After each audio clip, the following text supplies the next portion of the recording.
Welcome students. आज हम एक नया टॉपिक पढ़ेंगे जिसका नाम है हिल क्लाइंबिंग एल्गोरिथम। अब ये हिल क्लाइंबिंग एल्गोरिथम है क्या चीज़? हिल क्लाइंबिंग एल्गोरिथम बेसिकली आपको दिखाती है कि आप कैसे किसी एक स्टार्टिंग नोड से शुरू करके गोल तक पहुंचते हो।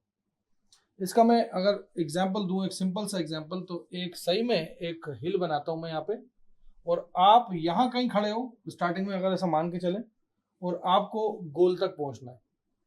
इसका नाम ही हिल क्लाइंबिंग एल्गोरिथम रखा गया है क्योंकि यहाँ पे आपको सही में एक जगह पे आगे मूव करते करते बढ़ना है। लेकिन यहाँ पे भी एक गड़बड़ है छोटी सी।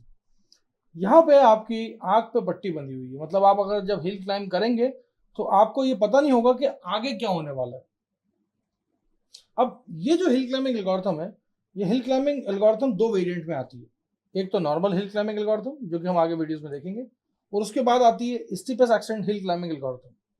और steepest ascent hill climbing algorithm और हिल क्लाइंबिंग एल्गोरिथम पढ़ने के बाद हमें यह भी जानना है कि इनके बीच में, इनके अंदर गड़बड़ी क्या है, इनके अंदर प्रॉब्लम्स क्या क्या आती हैं, और फाइनली हम देखेंगे कि इन प्रॉब्लम का सोल्यूशन क्या क्या है।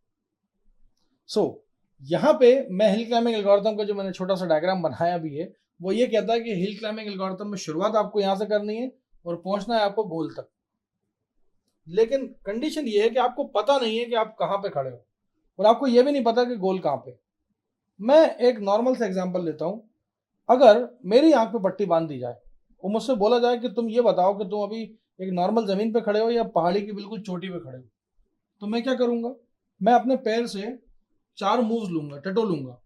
अगर यहाँ पे मेरा पैर जैसे मैंने मूव करा, उस तरफ अगर मैं गिर रहा हूँ तो मैं अपना पैर वापस कर लूंगा। आगे पीछे, लेफ्ट और राइट, और जितने भी डायरेक्शंस हैं वो सारे डायरेक्शंस में अगर मैंने टटोला, और अगर मैं सारे डायरेक्शन में नीचे की तरफ जा रहा हूं, विच मीन्स कि मैं अभी सबसे ऊंची पहाड़ी की चोटी पर खड़ा हूं। गोल स्ट्रेट आएगा कैसे, ये आप पता कैसे करोगे? ये आप ऐसे ही पता करोगे। और आप अगर कोई इंटरमीडिएट स्टेट पे हो, या मान लीजिए आप कभी यहाँ पे हो या यहाँ पे हो या यहाँ पे भी हो, तो आप सिर्फ क्या करेंगे? अपने पैरों से टटोलेंगे, मूव करें। अब ये तो एक नॉर्मल एग्जांपल हुआ जो कि मैंने आपको सिंपल समझाने के उसमें कहा।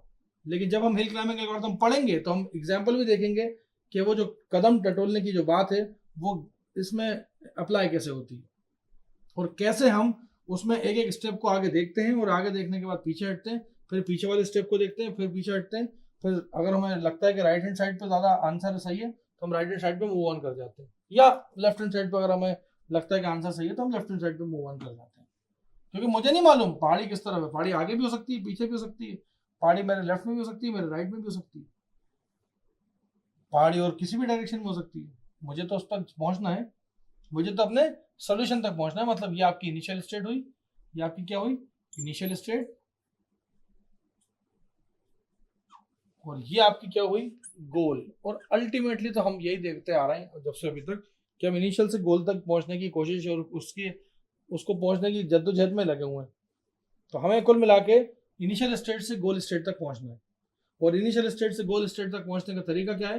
कि आप पैरों से टटोलेंगे, विच मीन्स कि आप ट्रेवर्सल करेंगे जब, तो आगे देखेंगे कि कॉस्ट क्या आने वाली है।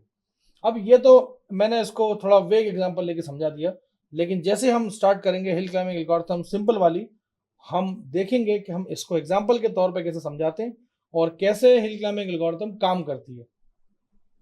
बस इतना याद रखिए कि जैसे आपका लास्ट टॉपिक खत्म होगा, तो कहीं भी आप एग्जाम में अगर हिल क्लाइंबिंग एल्गोरिथम आता है तो आप इन वीडियोस को, इन चारों वीडियोस को अगर देख लेंगे तो आप जरूर लिख के आएंगे पेपर में।